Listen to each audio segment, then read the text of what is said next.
വറഹ്മത്തുള്ളാഹി തആല വബറകാതുഹു.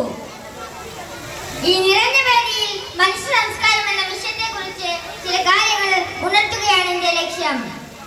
ഇതര ജീവികളിൽ ഏറെ വ്യത്യസ്തരാണ് മനുഷ്യർ. മനുഷ്യർ വ്യത്യസ്തരാണെന്ന് ഞാൻ ആരെയും പറഞ്ഞറിയിക്കേണ്ടതില്ലല്ലോ. തിന്നുക, കുടിക്കുക, കുടുംബവുമായി കഴിഞ്ഞുകൂടുക എന്ന കാര്യങ്ങളെല്ലാം മനുഷ്യേതര ജീവികളിലെല്ലാം ഉണ്ട്. കാര്യങ്ങൾ ചിന്തിച്ചും ആലോചിച്ചും പ്രവർത്തിക്കാൻ മനുഷ്യന് മാത്രമേ കഴിയൂ. നിന്ന് തിന്നുകയും കുടിക്കുകയും ചെയ്യുക എന്ന സംസ്കാരം ഇസ്ലാം അംഗീകരിക്കുന്നില്ല. നോക്കൂ പ്രിയ കൂട്ടുകാരെ, ഇന്നത്തെ ചില സംസ്കാരങ്ങൾ നമ്മെ നാണിപ്പിക്കുന്നില്ലേ? നാൽക്കാലികളെ പോലെ നടന്നു തിന്നുന്നു. ഒരു കൂട്ടർ ആണേത് പെണ്ണേത് എന്ന് തിരിച്ചറിയാനാവാത്ത വിധം വസ്ത്രവും വാങ്ങി അങ്ങാടിയിൽ ഊലാത്തുന്നു. ഒരു കൂട്ടർ വന്യജീവികളെ പോലും നാണിപ്പിക്കും വിധം അങ്ങാടിയിൽ കൂത്താടുന്നു. ഇവരൊക്കെ മനുഷ്യരെന്ന് പറയേണ്ടി വരുന്നല്ലോ എന്നോർക്കുമ്പോഴാണ് ദുഃഖം. ഞാൻ പറഞ്ഞു വന്നത് സാംസ്കാരികമായി മനുഷ്യൻ എത്തിപ്പെട്ടിരിക്കുന്ന അപജയത്തെ പറ്റിയാണ്.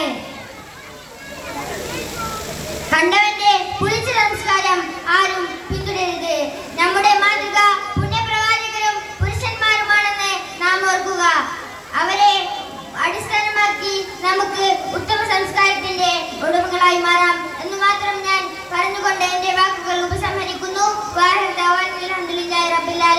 അസ്സലാമു അലൈക്കും വറഹ്മത്തുള്ളാഹി.